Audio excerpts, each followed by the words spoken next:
good morning. Thank you all for coming and welcome to our second annual Reynolds Symposium on Media Courts and the Law. My name is Brian Richardson. I'm head of the Department of Journalism and Mass Communications here at Washington & Lee.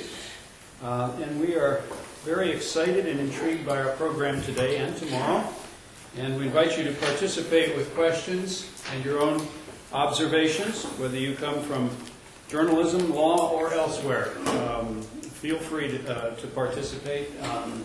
That's why we're here. This symposium is a collaborative effort of the Department of Journalism and Mass Communications and the School of Law here at Washington & Lee, made possible by a generous grant from the Donald W. Reynolds Foundation and the university's Tucker Lecture Program. I will introduce our distinguished Dean of the Law School, Rod Smolla, in a moment, but I want to take a moment now to acknowledge our other distinguished participants during today's and tomorrow's sessions. Most of them will be joining us later, but with us already, besides Dean Smolla, is the Honorable Alex Kaczynski, Chief Judge of the U.S. Ninth Circuit Court of Appeals. When Judge Kaczynski was appointed in 1985 at age 35, he was the youngest federal appeals court judge in the country. He's a well-known free speech advocate and has been mentioned as a possible U.S. Supreme Court candidate. We will have a fuller introduction of Judge Kaczynski before his remarks later today. Erwin Chemerinsky is founding dean of the law school at the University of California, Irvine. He's a former law professor at the University of Southern California, DePaul, and Drake Universities. He's an expert in constitutional law and federal civil procedure and a frequent commentator on the Supreme Court. Jim Brady is vice president and executive editor of the Washington Post's online division, WashingtonPost.com, the board member of the Online News Association, a former vice president and editorial director of AOL, and a former sports reporter and editor at the Post. John Harris is co-founder and editor-in-chief of the Politico newspaper and the website Politico.com, longtime reporter at the Washington Post, author of The Survivor, Bill Clinton in the White House, and co-author of The Way to Win, Taking the White House in 2008. A change in your program. Mike Allen of Politico.com is unable to join us because of a family emergency. He was scheduled to be on panel in the morning. But we are pleased to welcome Gene Cummings, chief lobbying and influence writer for Politico.com, who has covered politics at every level, including 5 presidential campaigns. Her coverage has ranged from documenting the rise of well-financed independent political organizations to dissecting presidential candidate fundraising to tracking a wave of new companies opening lobbying shops in Washington. Ms. Cummings, again, will replace Mike Allen on tomorrow's panel discussion. Professor Robert A. Strong is Associate Provost, Director of the Rupert H. Johnson Jr. Program in Leadership and Integrity, and the William Lynn Wilson Professor of Politics here at Washington & Lee. He's written widely about presidential politics. Again, I refer you to biographical sketches in your program for all of today's and tomorrow's participants. Please join me now in thanking them for their willingness to join us for these 2 days.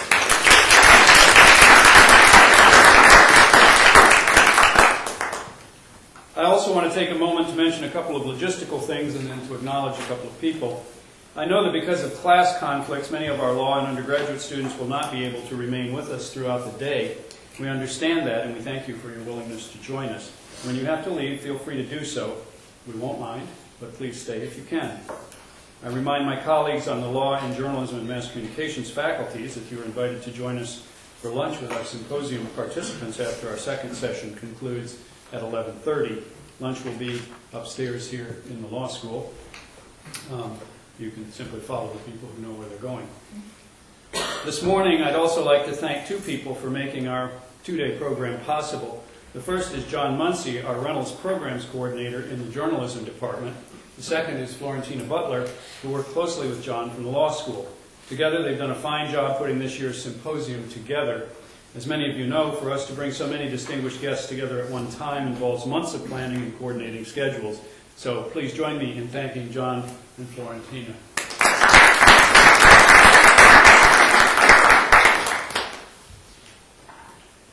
By the way, if you need anything over the next couple of days, please see John. I don't know enough to be able to help you. And so to our program. and our first presenter, who will preface his presentation, I believe, with some welcoming remarks of his own. Dean Rod Smolla is nationally recognized as a scholar, teacher, advocate, and writer. His wide-ranging scholarship includes 4 legal treatises, a casebook on the First Amendment, a co-authored casebook on constitutional law, and scores of articles in the nation's top law reviews. He also writes widely for general audiences, including popular books such as Deliberate Intent, Free Speech in an Open Society, Jerry Falwell versus Larry Flint, and Suing the Press. His commentaries appear frequently in national print and electronic media. Dean Smolla's writings have won frequent recognition, including the ABA Silver Gavel Award and the William O. Douglas Award. He has also won numerous awards for his teaching, including the Virginia State Council of Higher Education Distinguished Faculty Award. Dean Smolla has also been a nationally prominent advocate in cases involving constitutional law, civil rights, and mass media. He's presented oral arguments in state and federal courts throughout the nation, including the Supreme Court of the United States. That's a lucky thing for us, because he will use that experience to lead us this morning through what promises to be a highly entertaining, frighteningly participatory, and deeply thought-provoking exercise. Please join me in welcoming Dean Rod Smolla. Hey, Frank, if it's okay with you, before I come to the podium, I have a controlled substance that I need to use for this, and I was warned not to bring it into the room while Brian was at the podium. So if you just I have it hidden away outside, and I'll be right back. All right?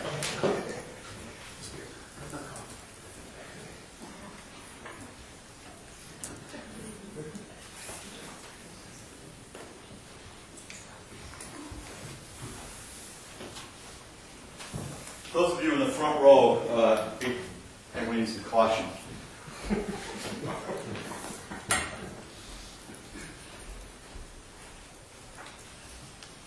Well, good morning, everybody, and welcome on behalf of the law school. There's a great deal of discussion these days around the country about UGC, user-generated content. But this morning I'm going to engage in UGL. Do you know what UGL is? Justice Lemons, any idea? User-generated lecture.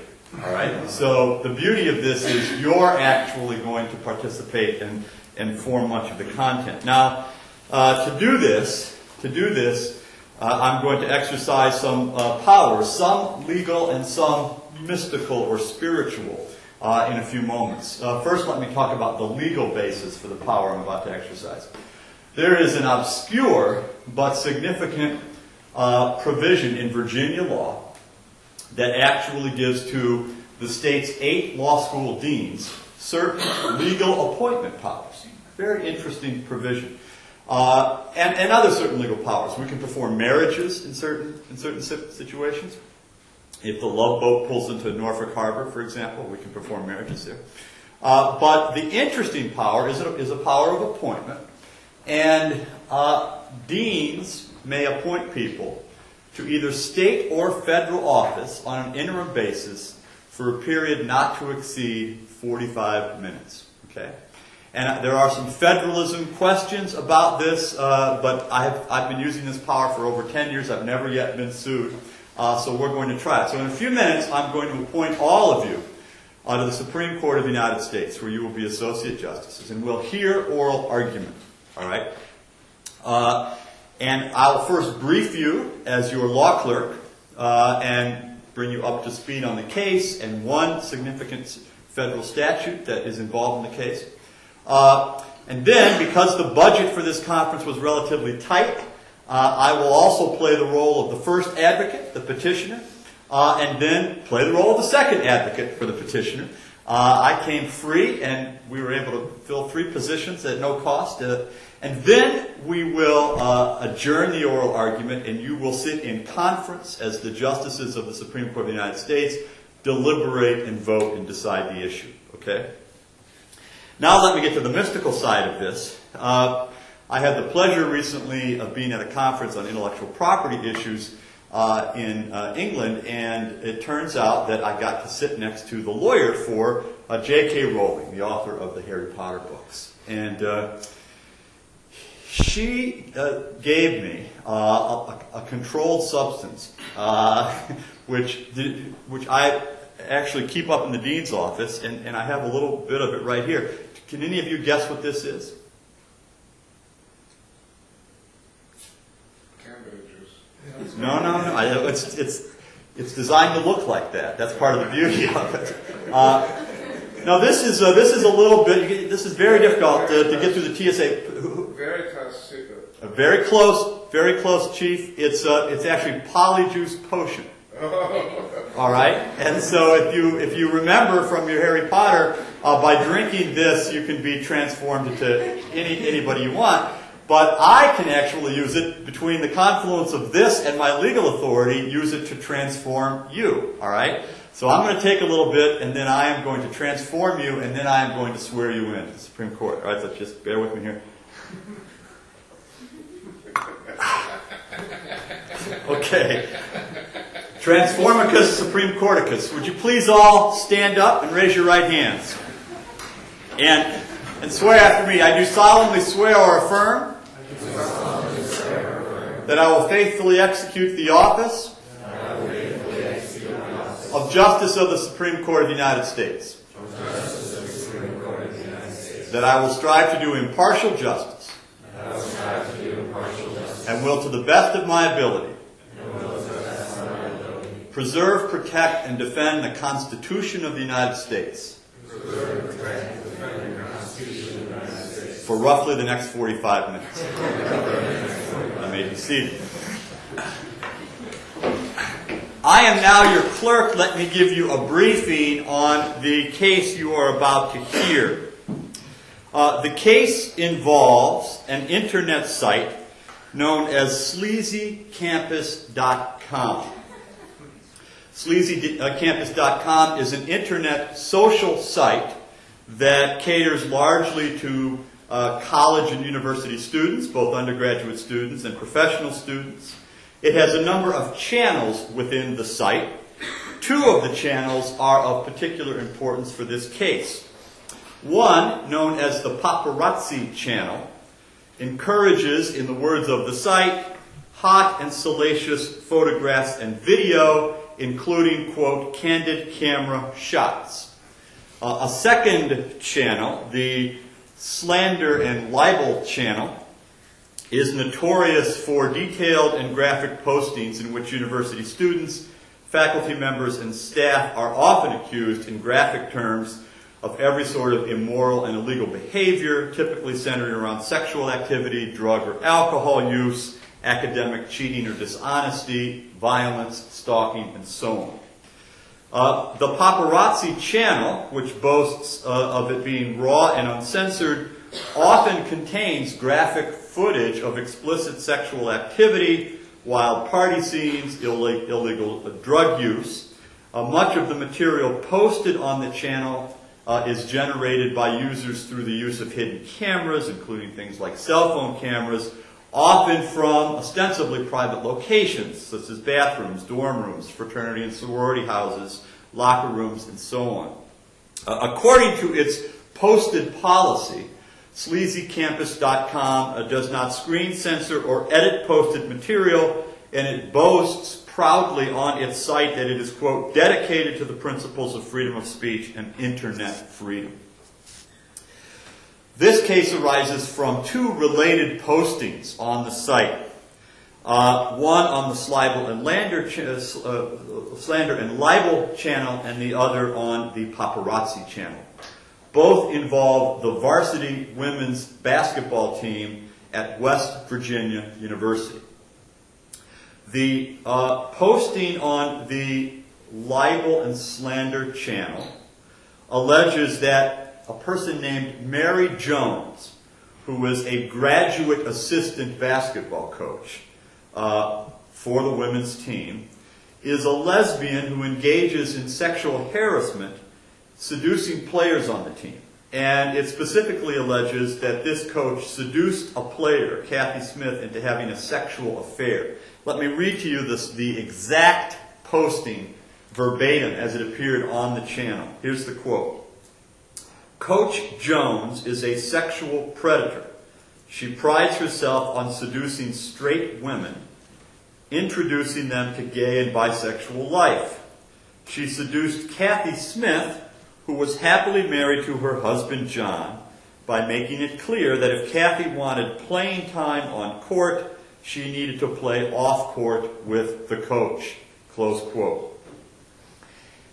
A related posting on the Paparazzi channel is a video clip, roughly 5 minutes in duration. It is taken from a hidden camera that appears to have been secreted in a fixed position within the women's locker room for the varsity basketball team at West Virginia.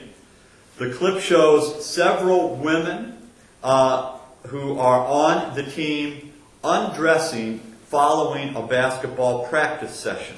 There are 4 players that come into view, and ultimately all 4 players are shown completely disrobed and naked. 3 of them walk toward the shower and disappear from view.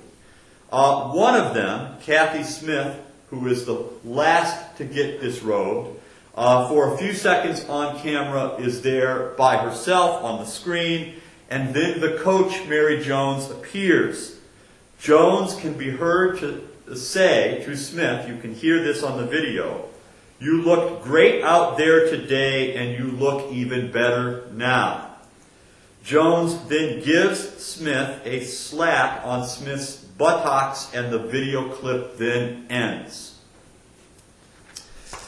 A lawsuit is filed against sleazycampus.com, a corporate citizen of California, by West Virginia University, by Mary Jones, the coach, by Kathy Smith, the player, and by the other 3 West Virginia women's players.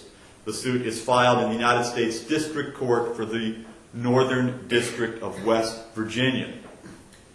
West Virginia, the university, sued Sleazy Campus on a theory of aiding and abetting trespass. The 3 players who were simply shown naked, sue under 2 branches of invasion of privacy recognized under the common law of West Virginia. The common law tort of intrusion on seclusion, and the common law tort of publication and private facts. I will tell you, by the way, a little inside baseball, that the reason this case is set in West Virginia is that Virginia doesn't recognize both of those torts. So for the hypothetical to work, I had to move over a state. All right. There are claims for libel brought by the coach and by Mary Jones. They claim in their complaint that they are not lesbians. First of all, just tell you what Mary Jones says. She says, "I am not a lesbian. I've never engaged in any sexual relationship with any woman, never engaged in any sexual relationship with any student, faculty member, staff member, or administrator at West Virginia University, never engaged in sexual harassment or seduction of any person, let alone a player, and that the offhand remark, 'You look even better now,' and the slap in the buttocks that is shown on the screen these are in the words of the complaint, quote, 'mere routine locker room banter and teasing of the sort common in both men and women's sports,' close quote." So the complaint dealt with that issue at the very beginning. The libel claim brought by Kathy Smith is quite similar. It says that she's not a lesbian or bisexual. She had no relationship whatsoever with the coach and has never had any bisexual or lesbian relationship. None of the plaintiffs, none of them, sue the poster of the message. And it appears uncontested on the record that the message was posted through the use of an internet anonymizer service located in the Netherlands, and it appears to everyone effectively impossible to ever identify the poster of these 2 messages. Sleazy Campus moved to dismiss the case in its entirety. Now, it interposed a number of constitutional, common law, and statutory defenses, but it put most of its energy behind 2 threshold arguments. The first, its most significant argument, was that the entire lawsuit had to be dismissed. All claims by all plaintiffs must be dismissed because Section 230 of the Communications Decency Act provides absolute immunity from liability for all user-generated content. And since the postings were generated by someone other than sleazycampus.com, Sleazy Campus as an internet provider is entirely immune under Section 230 from any liability. Sleazy Campus also put a fair amount of effort behind a First Amendment defense, arguing that all of the claims were barred as a matter of law under First Amendment doctrine, except the libel claim. It said the trespass claim and the privacy claims were barred as a matter of law. It didn't attempt to dismiss the libel claim on First Amendment grounds. The motion to dismiss was granted by the federal district judge in the Northern District of West Virginia, although the judge did say that he expressed regret at having to reach a judgment that in his view was, quote, contrary to reason and justice. The judge first held that it was clear to him that the suit had to be dismissed under Section 230. The judge relied on the explicit language of Section 230, but principally upon a Fourth Circuit decision. West Virginia is in the United States Court of Appeals for the Fourth Circuit. A case called Zarin versus America Online, an opinion written by then Chief Judge J. Harvey Wilkinson, an opinion that was one of the first opinions in the United States interpreting Section 230. And I'll read you the salient paragraph from Zarin that the district judge deemed controlling. Here it is in the words of Judge Wilkinson. By its plain language, Section 230 creates a federal immunity to any cause of action that would make service providers liable for information originating with a third-party user of the service. Specifically, Section 230 precludes courts from entertaining claims that would place a computer service provider in a publisher's role. Thus, lawsuits seeking to hold a service provider liable for the exercise of the publisher's traditional editorial functions, such as deciding whether to publish, withdraw, postpone, or alter content, are barred. And so under that authority, the district judge dismissed the case. The district judge also ruled in the alternative that the trespass and privacy claims were barred as a matter of law under First Amendment doctrine. The court reasoned that pursuant to a Supreme Court decision, Bartnicki versus Vopper, the First Amendment bars liability against media outlets for the antecedent misconduct of unknown persons who placed the camera in the locker room. Bartnicki versus Vopper is a U.S. Supreme Court decision in which the Supreme Court held that a radio station could not be held liable for broadcasting an intercepted cell phone conversation when that conversation was dropped in a plain brown bag at the door of the radio station with no idea as to the identity of the person who intercepted the call illegally. The district court also held that the privacy claims generated from the video clip were immune from liability as a matter of First Amendment doctrine because, first of all, they were truthful. That is to say, what you saw actually happened, so it was truthful speech. And the court reasoned it was speech on matters of public concern because if a basketball coach at a state university is engaged in sexual relations with a player, that qualifies as a matter of public concern. And the combination of those two things required that the suit be dismissed alternatively on First Amendment grounds. On appeal, the Fourth Circuit affirmed. The Fourth Circuit essentially adopted verbatim the reasoning of the district court. The U.S. Supreme Court was then asked to take review of the case, and in the petition for certiorari, the petitioners claimed a circuit conflict, claiming that the Zarin decision was in conflict with the recent en banc decision of the United States Court of Appeals for the Ninth Circuit, and at least in tension with a number of other recent decisions. The Ninth Circuit decision, Fair Housing Council of San Fernando Valley versus Roommates, a decision written by Chief Judge Alex Kaczynski for the majority, held that Section 230 did not entirely immunize an internet provider, in that case a service known as Roommates, because the provider itself was in part responsible for generating the speech upon which the claim was predicated, in that case, a fair housing claim. The Supreme Court of the United States granted the petition for certiorari, and both the Section 230 and First Amendment issues were certified by the court as the questions for review. So we will now hear oral argument. In the Supreme Court, we would hear oral argument for 30 minutes aside. We will make that shorter. We'll make it approximately 15 minutes aside, and that will give you some additional time to deliberate. Chief Justice, and by the way, most of you have been in oral arguments before, but you understand that you are invited to aggressively question each advocate from the first seconds of the argument.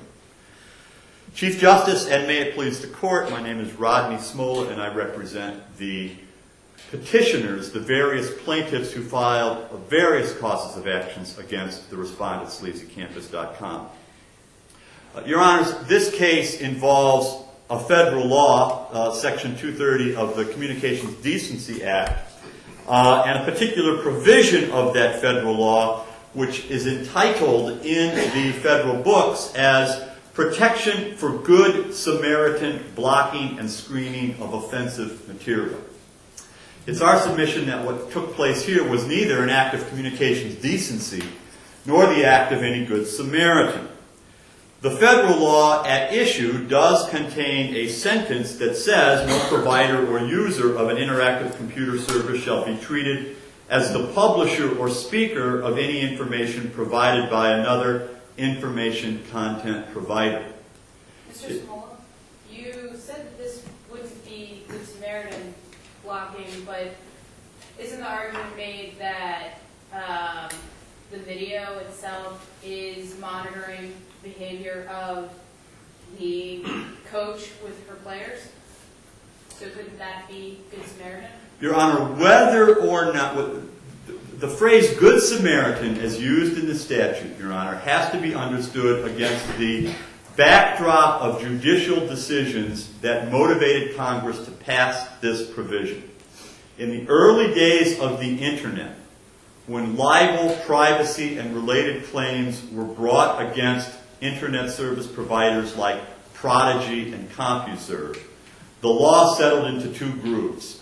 Those providers that engaged in some effort to police conduct, those providers that were in effect acting like good Samaritans, attempting to block and screen offensive material, found themselves more likely to be subject to liability because the very act of engaging in screening rendered them, under traditional common law doctrines, publishers, editors, and so on in their own right.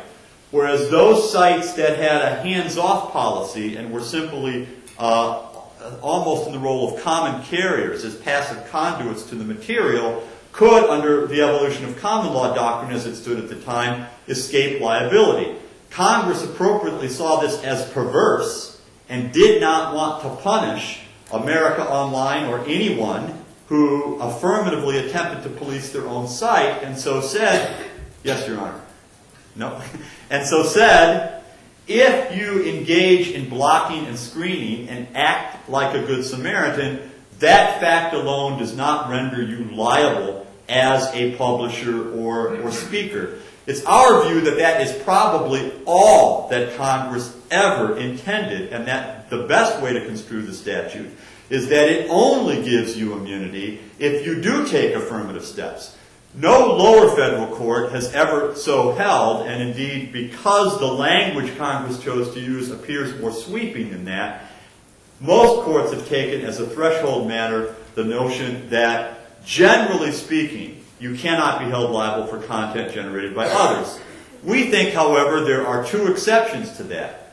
First of all, in the statute itself, in the Communications Decency Act itself, there is a section of definitions. And in the Ninth Circuit decision, in the roommate's decision, the court focused on this. And one of the critical definitions is the definition of a content provider, an information content provider. And that language in the federal law says, It is any person or entity that is responsible in whole or in part for the creation or development of information provided through the internet or any other interactive computer services. So one core statutory point we are making is that when the provider participates in a kind of joint venture with the user and encourages, aids, abets, cheers, steers, channels the content, that causes of action based on the content that is produced by that blend of what the provider... Yes, Your Honor. You're not alleging here actual concerted action. You're not claiming that the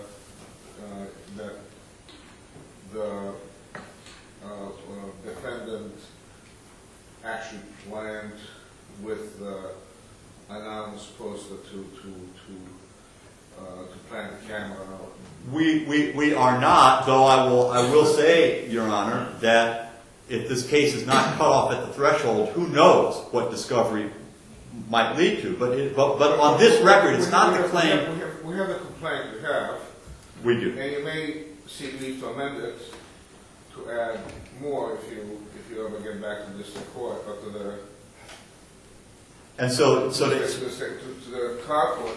But as of now, you have not alleged actual concerted action. not in the sense that they knew who the surreptitious taper was, and prior to the placing of the camera there said, go out and get us this, and we'll post it. But we are alleging, the complaint does allege, that the entire business model and all of the material on the screens and the various devices and the culture that has been cultivated by the defendant does in fact say to the world at large, go out and break the law, go out and put cameras in locker rooms and bathrooms, engage in massive violations of both criminal and civil provisions in our society, and bring it to us, and we will post it. Yes, Your Honor. Mr. Smolla, when are you going to get to Judge Wilkinson's point that the plain language of the statute undermines your argument almost completely, and that everything you're talking about is simply smoke and mirrors? I was going to get to my smoke and mirrors point, Your Honor.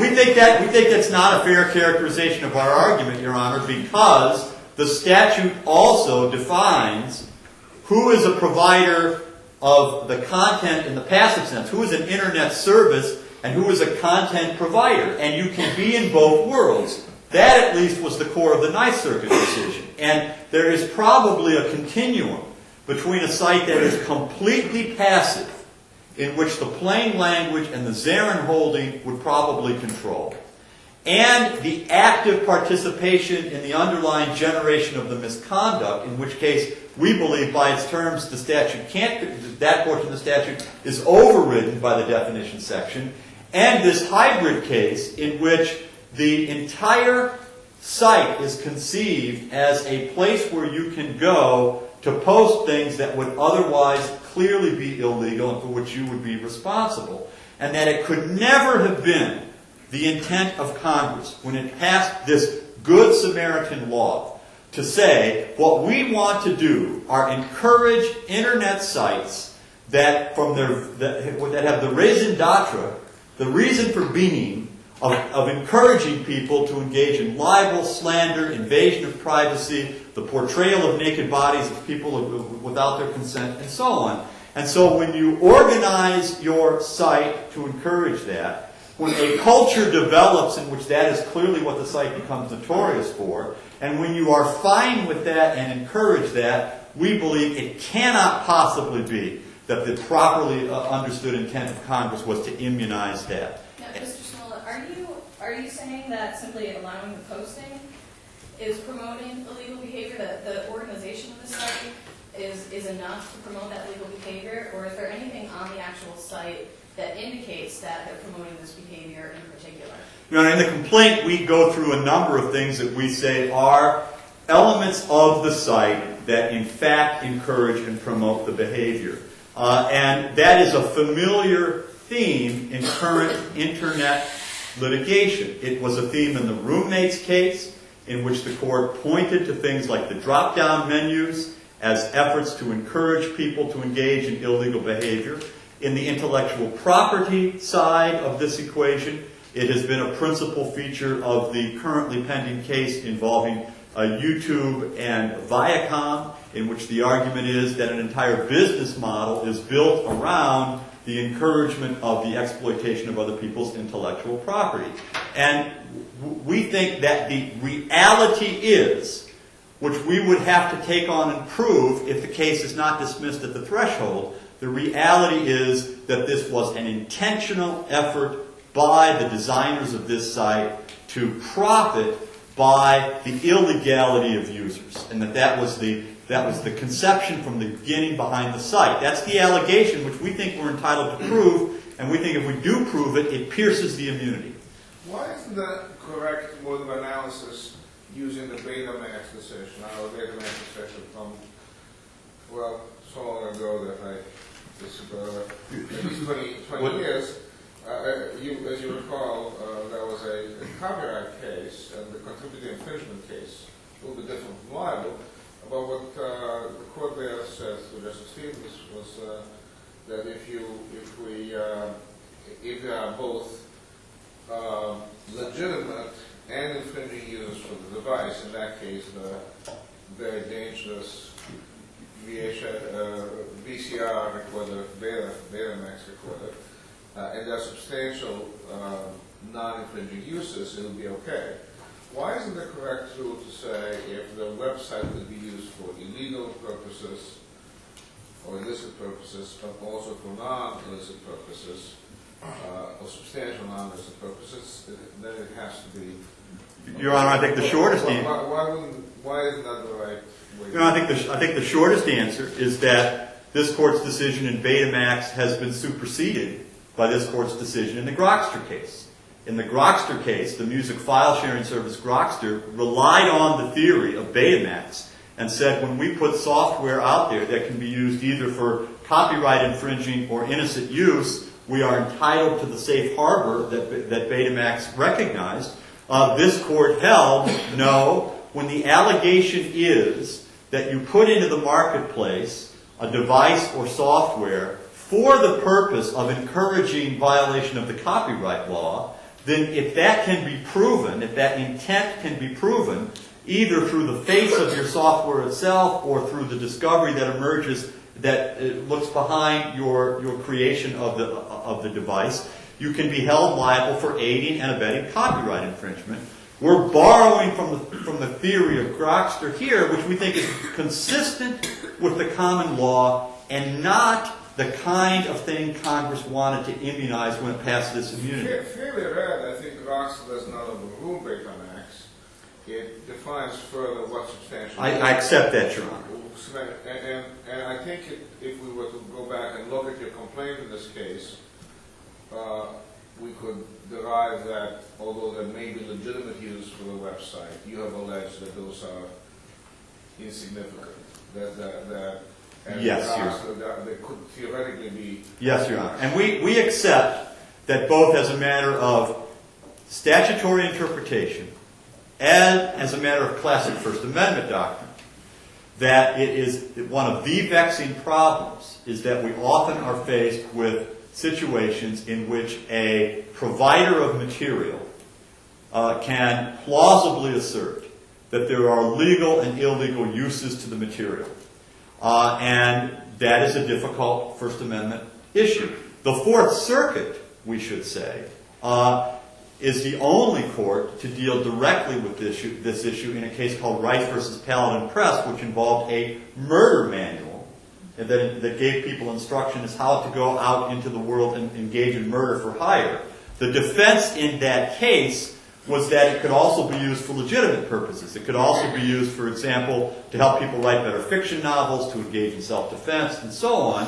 And the court there, an opinion by Judge Michael Ludig, was willing to say if the manifest intent and purpose and principal point of this is to encourage people to engage in illegal conduct, the fact that it is possible to imagine legal uses is not enough. We think that's a sort of First Amendment parallel to the theory of Grokster. It is very consistent with classic common law liability doctrine that would otherwise have applied here if Congress had not intervened.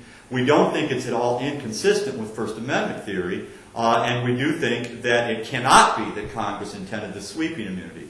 I have only a minute left, Your Honors. I'll simply address for 1 minute two of the First Amendment claims. The court below found that under this court's decision in Bartnicki, even if Section 230 did not provide absolute immunity, Bartnicki creates a principle somewhat similar, if you will, to the Section 230 issue that we were arguing, that if the media is a passive recipient of material that may have been illegally gathered, there is a First Amendment immunity that attaches to the media's transmission of the material, even though they know there was underlying illegality, but they did not participate in the illegality and may not know the identity of those who did. Bartnicki, first of all, is an ambiguous precedent because although it was a 5-4 decision, there were 2 concurring justices in the majority who said we joined the majority only because we believe the tape intercepted in that case disclosed the intent of the speakers to engage in illegal conduct. And it was that narrow position that trumped the protection of the privacy interests of those who were conversing. We have nothing like that here. We have people taking a shower in a locker room where they obviously have an expectation of privacy. But more fundamentally, the lower court and the respondents have argued for a proposition that we think simply cannot be the law. It cannot be the law that the media has absolute First Amendment protection, or that any citizen has absolute First Amendment protection to transmit even truthful material, that is to say, even material that is on its face what it purports to be, merely because they were not themselves directly complicit in the illegality that produced the material. If that were the law, then many provisions of our espionage acts, which prohibit the subsequent republication of classified material that has been leaked to a news outlet, for example, could not be used to punish the news outlet for knowingly further transmitting the material because they were not complicit in the original leak. This court has never held that the First Amendment extends so far, and indeed in many, many different contexts, this court permits the punishment of material that is in some superficial sense truthful, but that the transmitter must have known was a form of contraband, if you will. Thank you, Your Honors. Chief Justice, may it please the Court, my name is Rodney Allen Paul Smolla, and I represent the respondents. Your Honors, the Internet is a vast and extraordinary free speech forum that contains much that is offensive and illegal. There is no doubt about that, and we do not contest that. Mr. Smolla, I noticed your opponent never told us what our standard of review is. Could you tell us what our standard of review is? Your Honor, your standard in interpreting the statute is essentially de novo, that you are no deference whatsoever is owed to the Fourth Circuit or the District Court with regard to their interpretation of the intent of Congress. And your standard of review on all First Amendment matters is, again, both de novo in that you exercise independent appellate review, though there were no underlying facts here beyond the complaint, and you have complete freedom to apply whatever First Amendment doctrines you deem applicable. My junior colleague will soon learn that we can do anything with Don Wayne. That's our position. That's our position, Your Honor. It may or may not be appropriate public policy to create a sweeping immunity for Internet service providers, which requires people, if they... Well, I was rather taken with that in-bank opinion of the Ninth Circuit. I thought it was particularly well-reasoned. Cleverly written as well. The Ninth Circuit, which after all covers half the world, does not seem to be so taken with the Internet. Why should we be? Your Honor, we think that it's not whether the Ninth Circuit is or isn't, or whether this court is or isn't, it's whether Congress is or isn't. And Congress made a deliberate public policy choice to subsidize freedom and to prevent Internet service providers from being hampered by the thousands, if not millions. Going along with your argument right there, I agree that it's Congress's attempt to promote what some people have dubbed the marketplace of ideas, the Internet. But could you argue that it was also Congress's intent to promote a lawless no man's land on the Internet? When Congress wants to create legal liability, it knows how to do that. Earlier, the intellectual property line of cases was discussed. Well, we'd like to point out that Congress did create a carve-out from immunity and did put law onto the Internet with regard to intellectual property. So under the Digital Millennium Copyright Act, you can be held responsible for posting copyrighted material that is generated by others. And there are elaborate takedown provisions, and if you don't comply with them, you may be held liable. There is no equivalent to the Digital Millennium Copyright Act for privacy and libel. Congress could have done so if it wanted. It could have created a privacy carve-out or a libel carve-out. It hasn't done so. And it's easy to understand why it has not done so. It has not done so because there are probably thousands and thousands of libels and invasions of privacy posted on the Internet every hour. And it would cripple and freeze the Internet if every time offensive material was posted on an Internet site, the Internet site provider was deemed to be a publisher or a speaker in the same sense that we treat print media as the publisher or speaker. Well, but your opponent is taking a much narrower view. I said there has to be some active participation by the website. They have to encourage it. They have to provide it for it. We accept that, Your Honor. Just being there a blank screen. I mean, for example, what if you have snuffflix.com and encourage, you know what snuffflix are? Yes. Encourages the posting of videos showing people being killed, or child pornography, or tinytop.porn.com, and encourages people to Yes. upload. Why isn't that an active participation? This is just passively posting what people put there. Your Honor, if I may, I'd like to answer your question on two levels. One, a sort of horizontal answer, and one, a vertical answer. The horizontal answer is that area by area, Congress is empowered to address a specific problem, and it has done so. So although there is a sweeping immunity, it can reach into the problem of child pornography. It could reach into the problem, if it wanted to, of murder for hire and the depiction of people actually being killed. It has the authority, if it wants, and it has exercised that authority, to remove the immunity case by case. But on a more vertical level, Your Honor, to the extent that the other side's argument is drawing on the Ninth Circuit's opinion in Roommates, in which the court held that the design of the site could render someone who was otherwise, who would have been passive, active, right? It's our view, Your Honor, that the kind of activity that the court relied upon in Roommates, in which the site itself forced the user to engage in certain options in which the very engagement of the option broke the law, is different from the kind of hypothetical you've posed, the snuff.com, or this one, the sleazycampus.com, where the site creates a sort of general culture, but doesn't have anything else in its design, in our view, that meets the requirements of Roommates. The Roommates decision involved people matching up with others to find their roommate. And there were elements on the site like racial preferences, sexual preferences, etc., that are the very preferences that violate the Fair Housing Act and the fair housing laws of most jurisdictions.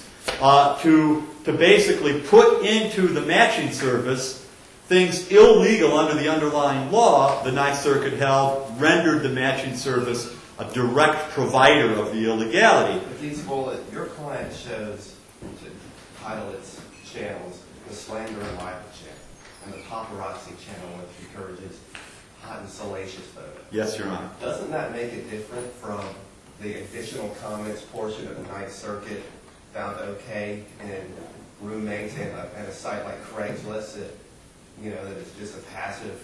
It's our position, Your Honor, that our client did that because Congress gave it the power to do it. And if Congress had not, if Section 230 didn't exist, my client would not have done so.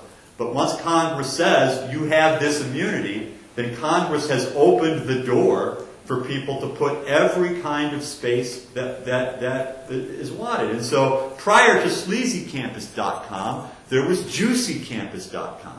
And juicycampus.com generally encouraged a culture of gossip and the posting of explicit material by college students one against the other. We've admittedly taken it one step farther in our explicitness and the creation of our channels, but we've done it under the shelter of Section 230. And it would be pulling the legal rug out from under us in light of how Section 230 has been consistently interpreted by at least a dozen lower federal court decisions over the last 15 or 20 years. That is entitled to a great deal of expectation and respect. If Congress isn't pleased with this court's judgment that Section 230 does provide this sweeping immunity, Congress can change it, but the court ought not. Your Honors, I see I have only 1 minute left, and in that time I would like to take a moment to address the First Amendment claims here. It's our position, first of all, that this is speech on matters of public concern. Yes, the complaint self-servingly alleges that this coach did not engage in illegal relationships or illicit relationships with players, and that this was not sexual harassment. But our poster alleges the contrary. And the very creation of that controversy, the accusation itself that this coach at West Virginia University has engaged in misconduct, is newsworthy. And were we the New York Times, or were we the Wall Street Journal, or were we Political.com, that is what we would do. We would engage the society in dialogue over whether someone has or has not crossed some moral or legal line. That's what we've done here. So clearly this is speech on matters of public concern. The video is what it is. It is truthful in that no one alleges that it is a doctored video or a manufactured video in which one of the coaches has been superimposed on the screen or the players' faces have been superimposed on the screen. And therefore it's our view that as a matter of First Amendment doctrine, it simply must be the case that because the video is what it is and because the speech at least offers itself to the marketplace as speech on matters of public concern, it is entitled. What's the public concern of having the other three players undergo this robe and go to the locker room? What exactly is They are, Your Honor, incidental actors in the drama.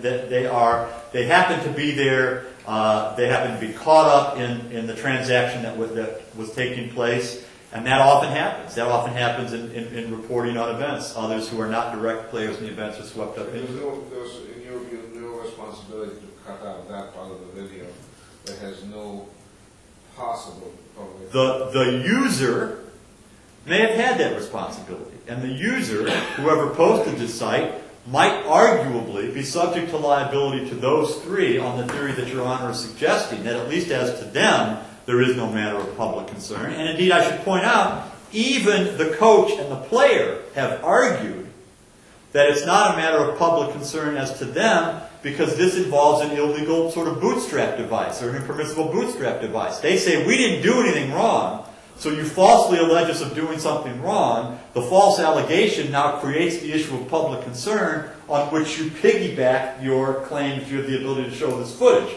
It's our point that those are all perfectly valid arguments against the ultimate poster of this message, but not against us. That we, under established doctrine, are effectively First Amendment common carriers. I see that my time has expired. Thank you, Your Honor. All right, so we now have, under the program, time for you to deliberate as members of the court. And in real life, I'd be out having a glass of wine or beer after this argument, decompressing with my fellow advocates and figuring out what each question meant and what the likely vote is going to be. So I wouldn't be in the room, but I'm so curious I can't avoid eavesdropping. So the floor is open for any member of the court to express any views. I thought the first out of this was much better.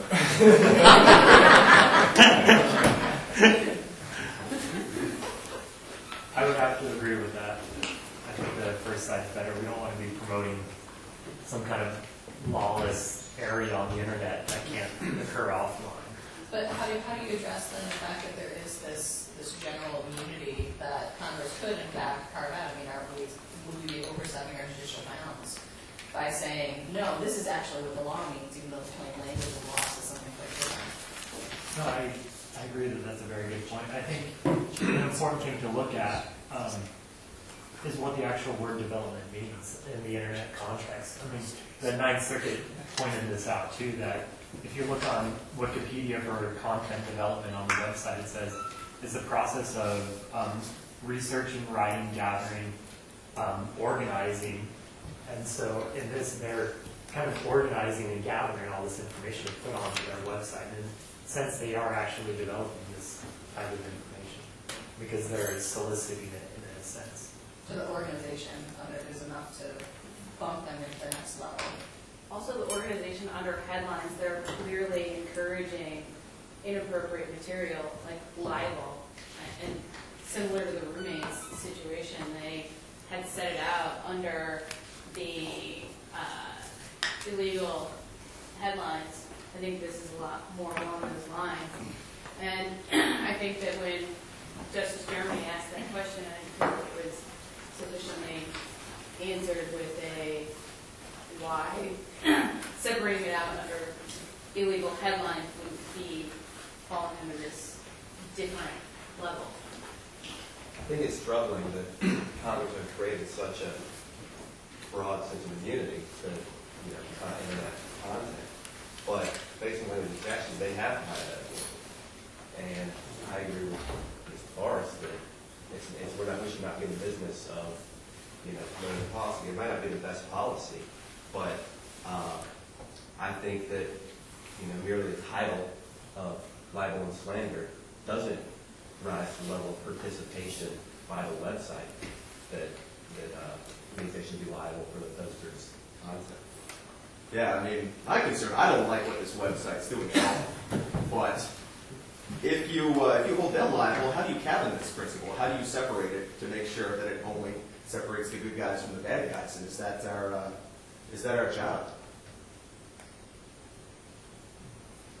And how do you define passive versus active participation? I mean, you look at news organizations today that are trying to clean up the language in their comments sections on stories. Is that active participation? What if the news organization misses something? Can they be sued? Well, sure. That's exactly what the Good Samaritan libel immunity is for.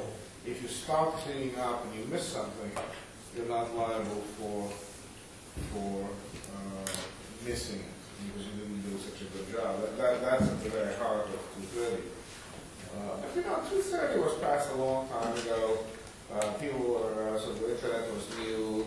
There was this fear generated by internet groupies that, oh my God, there was this fragile medium that might not take off, and here we're going to stop the 21st century from coming into being if we don't give some immunity. So Congress got stampeded, they got railroaded.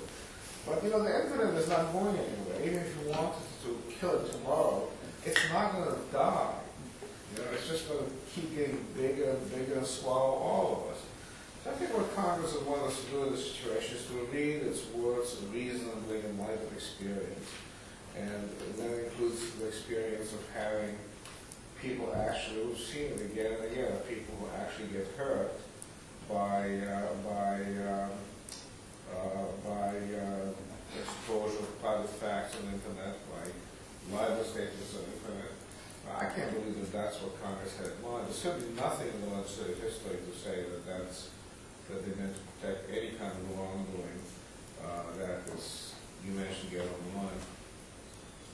this, shouldn't Congress be the one to clarify that and not the Supreme Court? Yeah, you know, what about the fact that they have specifically carved out the sort of they have specifically gone after that in the case of intellectual property, but not in the case of privacy.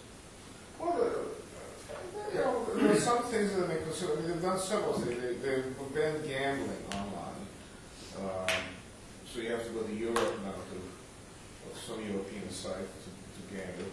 And I don't think you can use your credit card anymore to gamble. So they managed to do that, and they take care of child pornography. So we know that the internet can react. It didn't, you know, the internet did not sink when they took gambling when they stopped child pornography. So the fact that Congress thinks that some areas are sufficiently serious that it merits legislation, it seems to me does not by negative prejudice suggest that they don't think other things should. I mean, they ban those things altogether, but it doesn't mean that normal common law of liability, including questions of conspiracy or liability based on complicity, those shouldn't operate. And, you know, if we wait for Congress to come along every time something bad happens on the internet, they'll be doing nothing but. They couldn't then, you know, take care of the economy the way they have. Judge, let me ask you this. That's right. One way to think about this is what's the default rule going to be until Congress addresses it again? And because the internet moves so quickly, and there's such quicksilver ingenuity driven by both the creativity of people and the business engine of the internet, law is always playing catch up, and I suspect later today we'll hear from you on some of your thoughts on that. But if the statute we were dealing with gave a court no cover in its facial language for saying we think Congress had thought about this problem carefully, would have said there isn't this sweeping immunity, then you'd be in one position, it seems to me. But here it seems to me the statute gives you a number of pieces of cover. There's first the intriguing title, and in an opinion of the Seventh Circuit by Judge Frank Easterbrook, he talked about the relationship between the underlying statutory provisions and the title of the statute and the legislative backdrop. So that gives a court, it seems to me, a legitimate interpretive tool to think about what Congress had in mind. But there's also that definitional section, which was at the heart of Chief Judge Kaczynski's opinion in Roommates, which seems to contemplate you could be both a provider and a content creator, and it gives you some cover. If the court rules that it's bound by the sweeping language, then the default will be there's widespread immunity, and it's Congress's job to try to fix it. If it goes the other way, it means there's less immunity. There'll be a lot of case-by-case exploration of where the line lies. Congress is still able to go the opposite direction and broaden it. But we're not. We only have 6 minutes left. So, Professor Renneman? The court creates the common law of torts and contracts, and the court is free to mold them in response to changes in times and ideas. But going back to Dean Levi's book in the 1940s, a statute gives a court that does not give a court that kind of freedom. And the legislature is free to return to the statute and amend it in light of experience. But it's hard put to argue that the court is able to mold a modern statute that way. Maybe the statute of fraud or something like that going back to the 17th century, but not Section 230. I have my thoughts, but I'll see if anybody else wants to join issue with the discussion to Anne, maybe? I guess my rejoinder to that argument would be this. The Congress was deliberately altering a classic common law principle when it intervened in Section 230.